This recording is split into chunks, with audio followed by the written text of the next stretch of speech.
سب چیز تقدیر سے آتی ہے، خیر ہو یا شر ہو، یہ ملک کی مصیبتیں جو کچھ بھی ہیں یہ سب تقدیر سے ہیں، کچھ بھی ہو سب تقدیر سے۔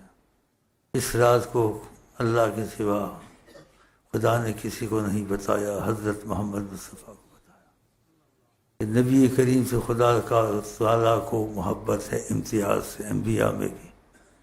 تو نبی کریم نے یہ بتایا صلی اللہ علیہ وسلم نے کہ جو فیصلے بھی خدا کی قضا میں ہوتے ہیں تو فرمایا سرکار جی صلی اللہ علیہ وسلم نے کہ وہ بدل سکتے ہیں، لیکن کیسے کا دعا سے، لا يرد القضاء الا الدعاء، جو فیصلے خدا کر چکا ہے اس میں تبدیلی لاتا ہے دعا کے ذریعے۔ پھر آپ سمجھے دعا کتنی ضروری چیز ہے۔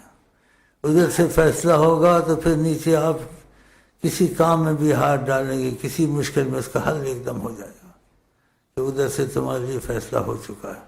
ادھر فیصلہ نہیں ہوا، ایڑی چوٹی کا زور لگاؤ، یہ دیکھو حکومت ہر سال ان کا دوسرے سال سے اچھا آتا ہے برا آتا ہے، یہ خود سمجھے جی، یہ دعاؤں میں نہیں لگتے، بس ایسے سطحی طور سے کہہ دیتے ہیں ہاں جی قسمت میں لکھا ہے، تو قسمت کو بدلو۔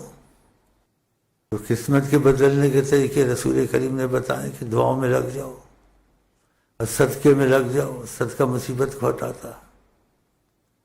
اور نبی کریم حیات النبی ان کو وسیلہ بناؤ، رحمت للعالمین۔ تمہاری مشکل ممکن ہو ناممکن ہو وہ تمہاری دعاؤں سے ہی بدلے گی، لیکن اتنی جلدی نہیں بدلے گی جتنی جلدی نبی کریم کے دخل سے بدلے گی۔ اگر وہ سے مداخلت کریں گے تو ان سے بھی محبت کرو، ان کی باتیں بھی مانو اور مدینے جاؤ۔